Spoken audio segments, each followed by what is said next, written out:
Welcome to another episode of Raising Private Money.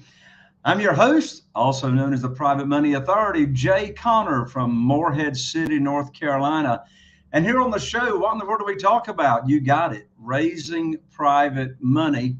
I'm so excited to have as my guest today an individual that is very, very special. As a matter of fact, she and her husband have already raised over $20 million in private money.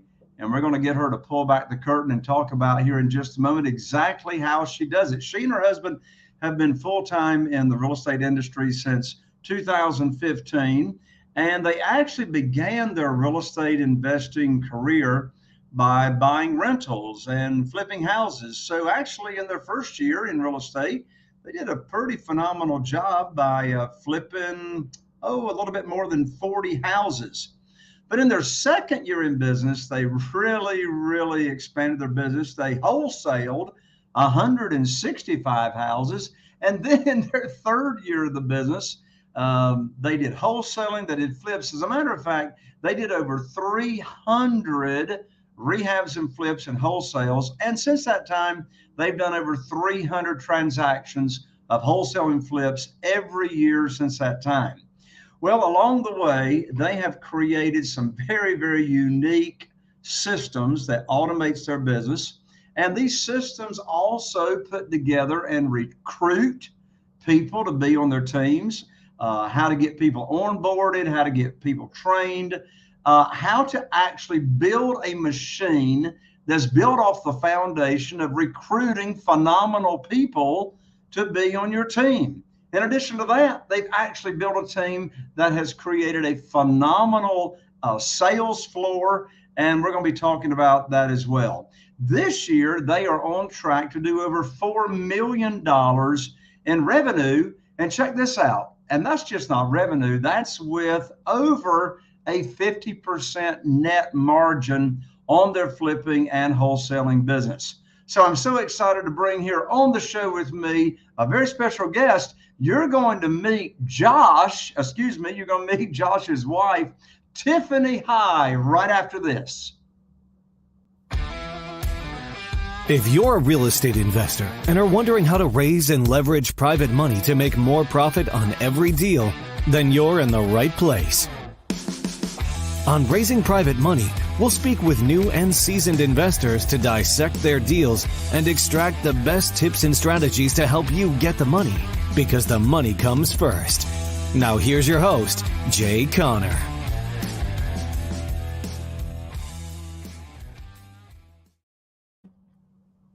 Well, hey there, Tiffany. Welcome to Raising Private Money. Thanks for having me. I'm excited. I'm excited to have you here. Well, since the name of the show is Raising Private Money, let's just dive into talking about how in the world you and Josh have raised $20 million in private money for your real estate investing business.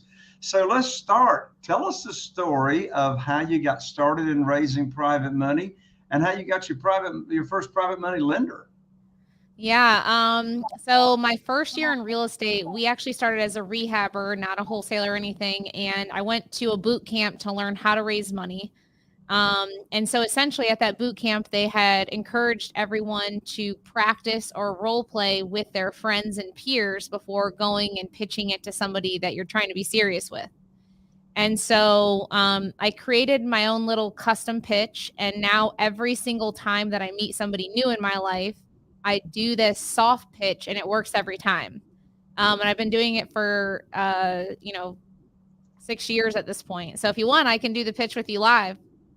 My lands, I would love for you to do the pitch with me live. Go for it. All right. So let's just say I'm at a family barbecue or a friend's barbecue and they have their aunt and uncles there. And somebody walks up to me and says, "What do you do for a living?" I always say, "Thanks for asking." I raise money from people just like me and you. They act as the bank on the properties that I buy at 30 to 50% discounts to the current market.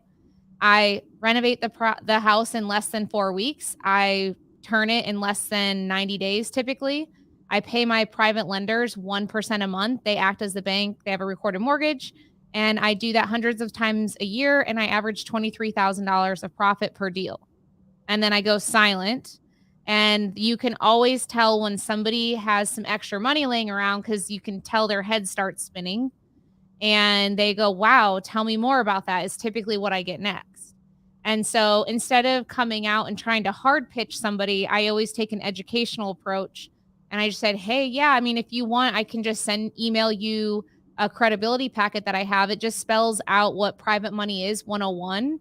It has frequently asked questions, explains the process. And in addition, it probably will help you understand where maybe money's laying around that you don't even know. Maybe like you have equity in your home. Maybe you can get access to an unsecured credit line if you have good credit and you didn't even know. Maybe you can get the credit line at 3%, lend it out at 12 and make 9% while you sleep. How does that sound? And then they're like, yeah, email it to me. So I email it and then I just follow up in 2 weeks, jump on a call and start building the relationship of just educating them on what it is. And then eventually they always say, oh, I have 50 grand or I have 100 grand. What can you do with it? And that's really how we build up our private money to a point where we don't necessarily have to pitch it much anymore, which means that I need to get some bigger deals. But that's another problem and another for another day. My guess, Tiffany, is that you've got the same problem, quote unquote, that I do today and that I've had for years. And that is I got more private money than I can use. How about you? Yep. So I got to get some bigger deals because single family isn't keeping it full. There you go. Well, come here to my county in Eastern North Carolina. My average profit is $78,000 right now in our little area. But don't mislead you. I don't have any competition. Yeah.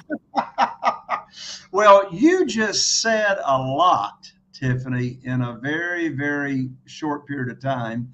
You just pulled the curtain back on some very, very important nuggets.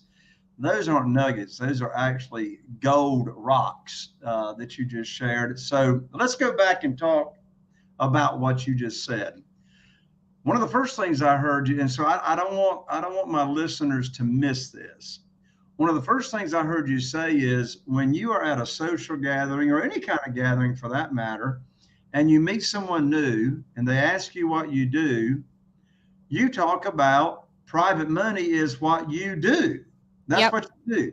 And we're go ahead. Yeah. So although I flip and wholesale houses and all that, I don't frame it in that way. I frame it as in I raise money to do this, which allows me to make the money. Yeah. It's like, it's been my experience that if someone asks me what I do and I tell them I'm a real estate entrepreneur, I flip houses, and have a conversation like that, number one, you can just see in their eyes, so what, right? It's like you tell somebody you're a real estate entrepreneur or you're a flipper, it's like, who cares? But isn't it pretty cool when you answer the question, what do you do, with number one, talking about private money and private lending? It's been my experience, Tiffany, that just that conversation arouses curiosity.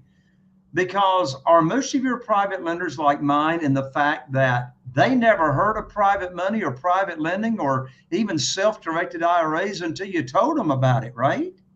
Yeah, I actually prefer it that way because the more sophisticated they are, the more money they're going to charge. So if somebody doesn't understand what private money is, then they only know what I teach them.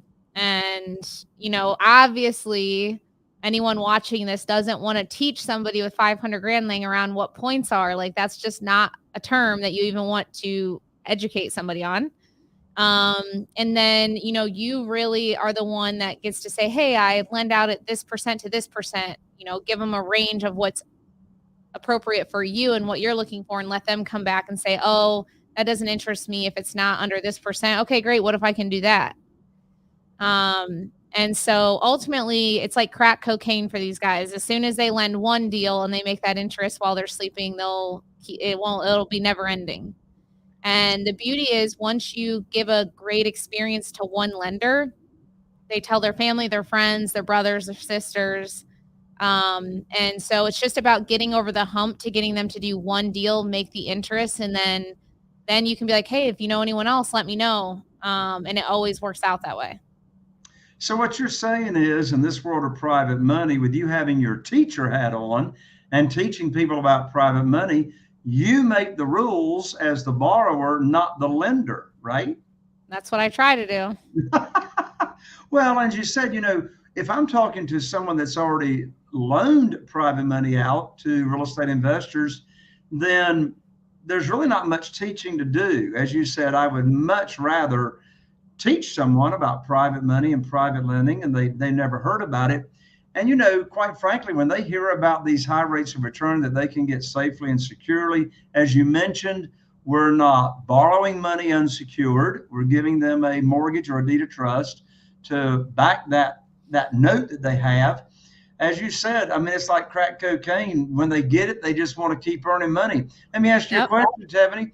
When you got a flip and you are paying off that deal and you've cashed it out, what does your private lender tell you? Or what do they ask you? Oh, they're like, when are we rolling this into the next deal? Yeah, sometimes my private lender that's loaned me money on a deal and they've never loaned before, it's their first deal. I'll say, hey, look, we're cashing this out. I'm going to be sending a payoff to you on your principal.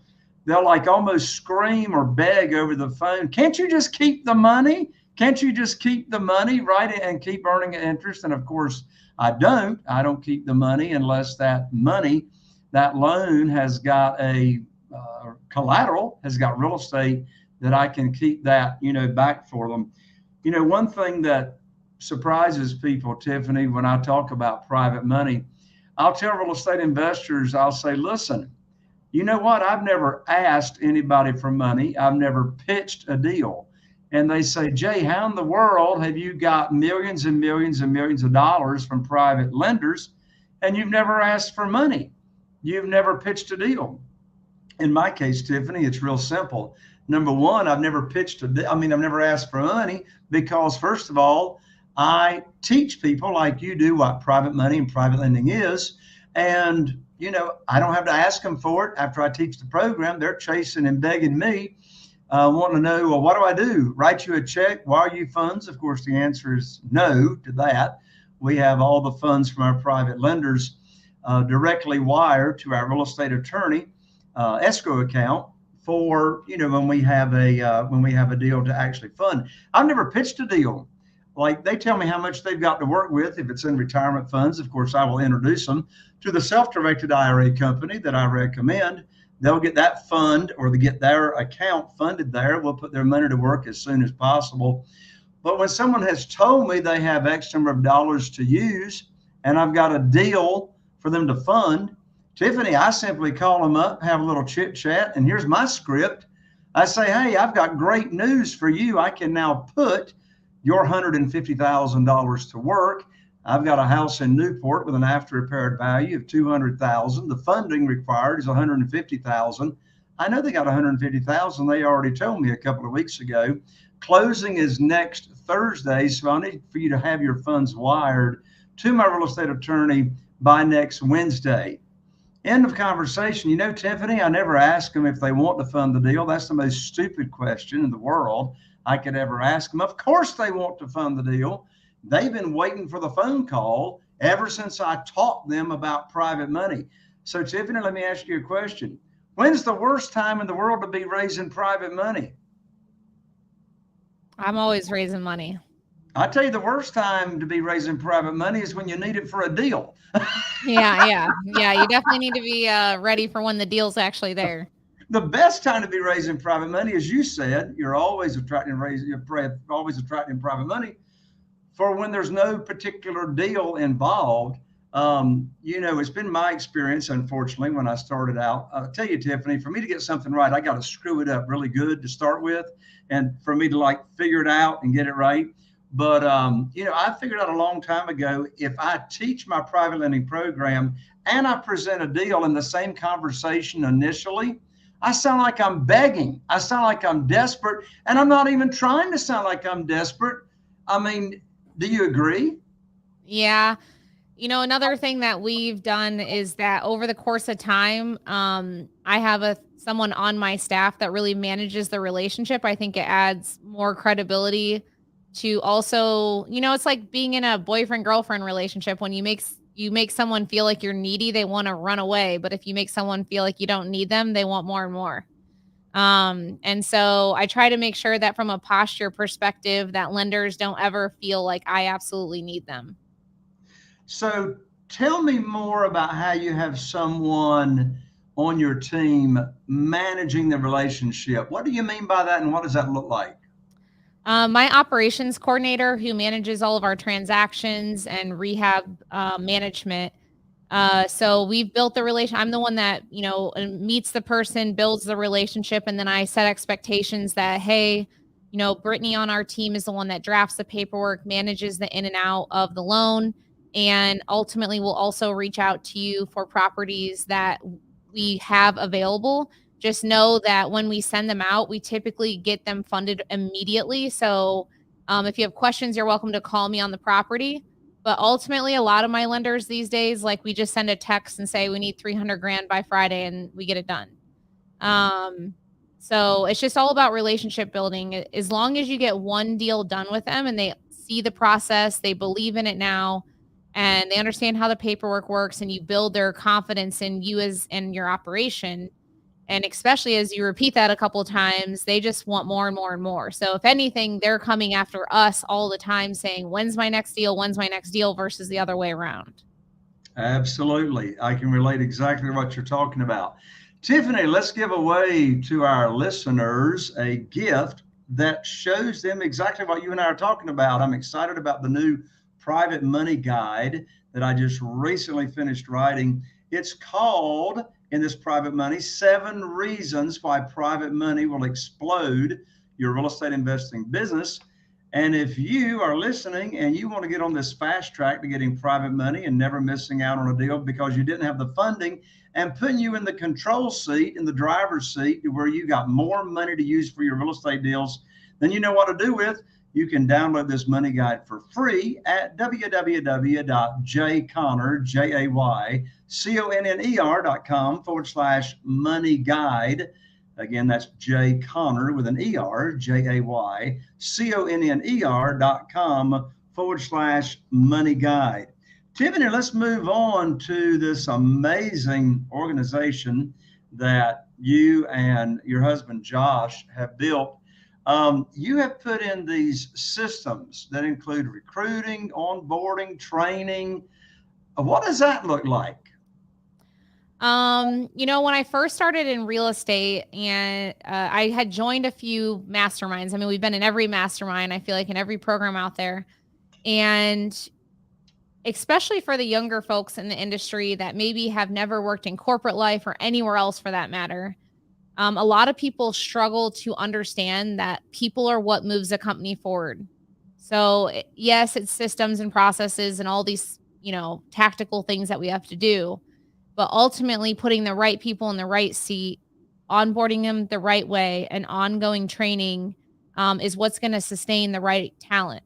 And ultimately, when we came into the industry, we did get a lot of really bad advice about how to put people in seats and set expectations, and they were all over the place. And unfortunately, I was listening to people who also didn't know how to lead people and probably never have in their life. And I made a lot of bad decisions along the way that I just didn't understand. And so, long story short, my first 3 years in this journey, we went from 40 deals to 165 to 300 plus by year 3. And we were making millions of dollars, but I was miserable with the people that I shouldn't say all of them. We had a couple people in seats that really shouldn't have been in the seat. And then also it's really falls on us that we didn't set the right expectations. We didn't have the right trainings. We should have had better onboarding. And so things just kind of came crashing down. And so we had invested into a family friend who had built 5 or 6 multi-million-dollar companies off of building phone sales floors. And we had paid him to come in and physically sit in my office for almost 3 months. And he instilled all of the corporate infrastructure that we have now, from recruiting, onboarding, training, call audits, performance reviews, performance management, and all of these different frameworks to best lead people. And I think that especially in our industry, our industry tends to attract, a lot of hustlers or people grinding in the wholesaling space, and people come in without this leadership background. And ultimately, you can't just like wake up one day, start a company and think that that makes you a leader. As leadership is a skill set that needs to be groomed, and it never is a never ending training that us leaders have to have, because what my leadership skill set was 3 years ago with a team of 10 is completely different than what it takes to take that team to 50 or 100 people. And so ultimately what we decided to do was really build a strong framework for people on the recruiting, onboarding, and training, because so many people enter, and it's not just our industry, but they think, well, if I do it all, I have control, and they don't let go. And a lot of times they don't let go because they just don't know how. And so no one's really educating the recruiting, onboarding, and training process and really honed in, because it's like going on your first date. If I give you a bad impression on your first date, no matter how much of a match we could have been, it won't work if I don't give you a good first impression on my company.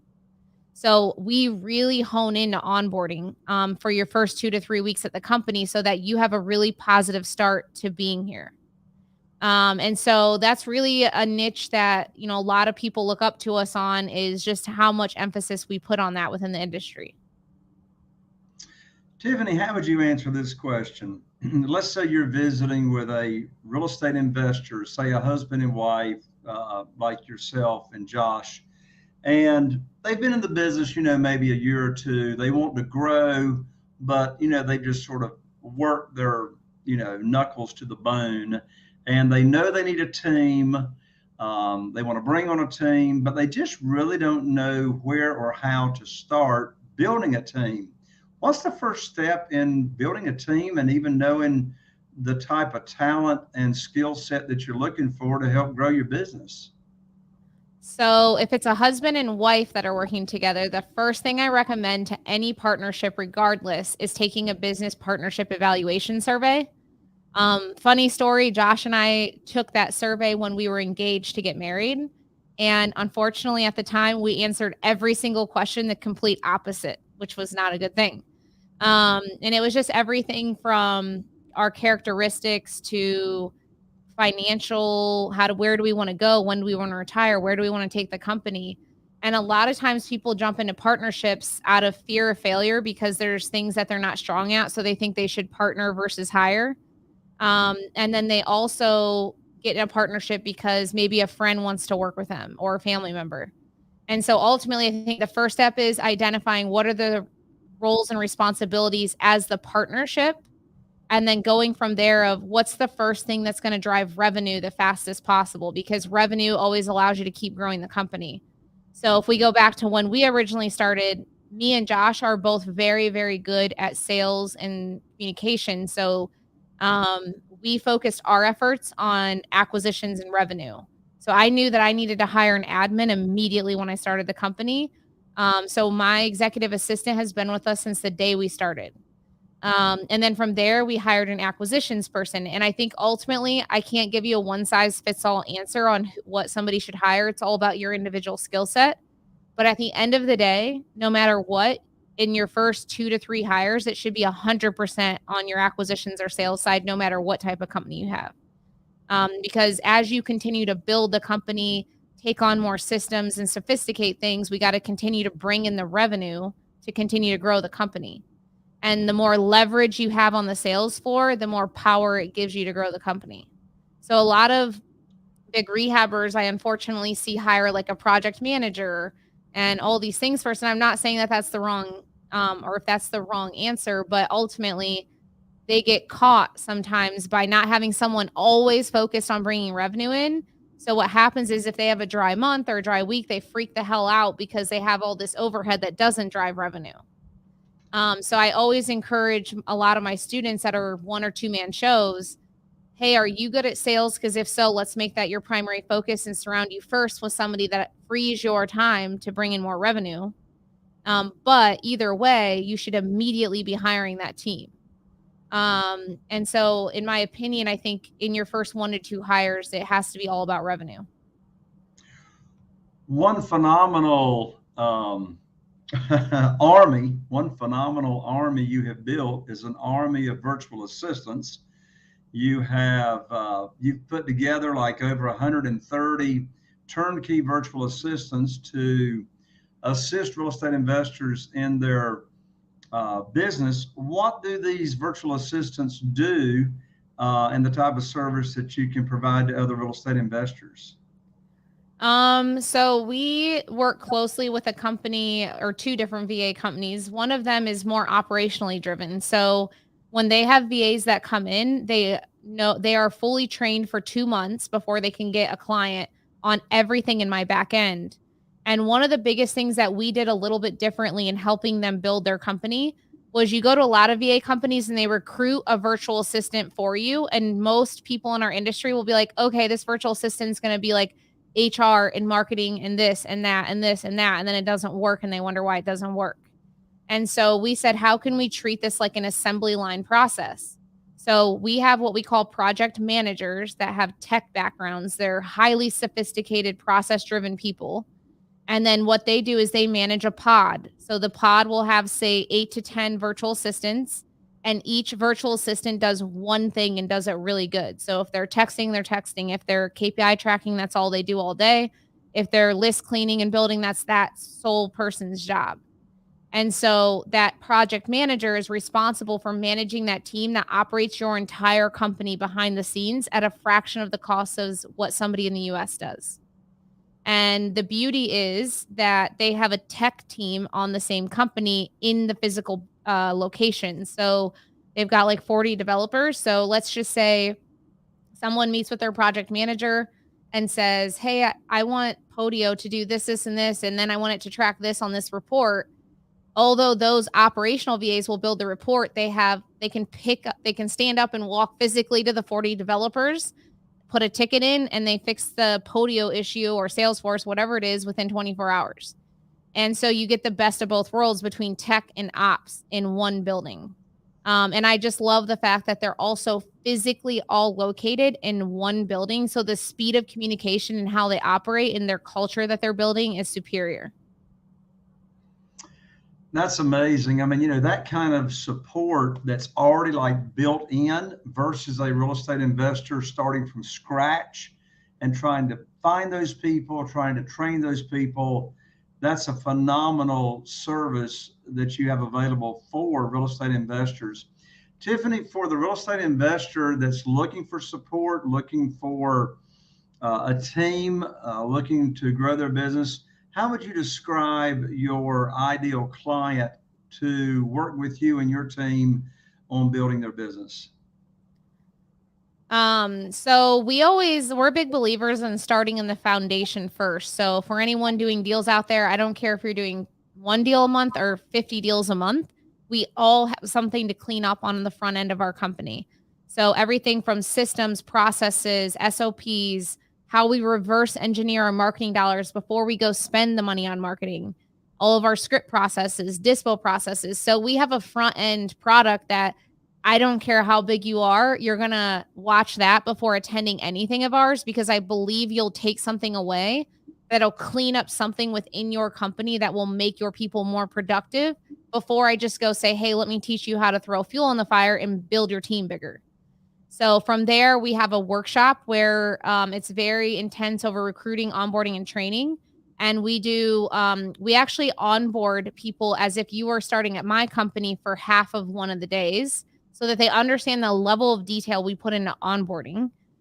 We go over our entire management framework, our marketing and what we spend and why, all of our dispositions. And then from there, if someone wants us to also hold their hand, not only just them, but we also coach their staff for them. We take things off of their plate, because a lot of times you enter these programs and what does it do? It gets you to go do more stuff, but then it increases the amount of hats that you wear. And ultimately, my goal is that I release that from you. So while you go grow as a leader and we help groom that skill set, I now want to go help you keep your sales team consistent. So we perform call audits on their sales team for them. We train their sales team daily for them. We do basically a in-house fractional sales manager for their team as we continue to groom them as a leader behind the scenes. So anyways, that's like our primary. And then we have another program that's for people doing 3 deals and under. That's more foundational. So they have access to us every day. And we're going over all of our marketing in detail, process flows, phone system setups, dialer setups, all that kind of stuff. Tiffany, what's the best way for someone to reach out to you and your team and learn more about how they can help, or how about you can help them? You can go to our website, which is tiffanyandjoshhigh.com. Remember, it's Tiffany and Josh High, not Josh and Tiffany. The women always comes first. And then you go to work with us at the top, and there'll be a page in which you can book a call with us, and we can go from there and jump on a call with them, and we can do a business strategy breakdown and see where you're at with your company and if we can help move it forward. That's awesome. That website is www.tiffany, Tiffany, Tiffany, and that's all spelled out, A-N-D, Tiffany and Josh, Josh, High, HIGH.com. And of course, that website will be in the show notes as well. Again, Tiffany and JoshHigh.com. Tiffany, thank you so much for joining me. And final word. No, I just appreciate you. And if there's any comments that get made on any videos from this that you guys like me to answer, I'm happy to do that. But I appreciate you bringing me on. Excellent, Tiffany. Thank you so much for joining me. There you have it, my friend. Another episode of Raising Private Money. I'm Jay Conner, the Private Money Authority. And if you found this episode valuable, which I know you did, my lands that we talk about private money on the onset or what, be sure to like, subscribe. If you're watching on YouTube, be sure and ring that. If you're watching on iTunes, be sure and click follow. I'm so excited to have you join me here on the podcast. And I'm looking forward to seeing you right here on the next episode of Raising Private Money. Are you feeling inspired by the knowledge you gained in this episode? Then head over to jconner.com/moneyguide. That's jconner.com/moneyguide and download your free guide that shares 7 reasons why private money will skyrocket your real estate investing business right now. Again, that's jconner.com/moneyguide.